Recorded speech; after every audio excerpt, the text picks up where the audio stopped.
Jim, in your 15 years with the Destroyers, what has been your favorite tour?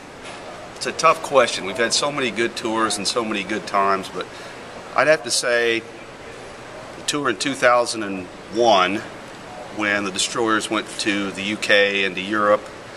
We played at Shepherd's Bush Empire in London. Jeff Beck came to see us, which was pretty cool. We did a big festival in Denmark with Neil Young and Beck. It was rocking.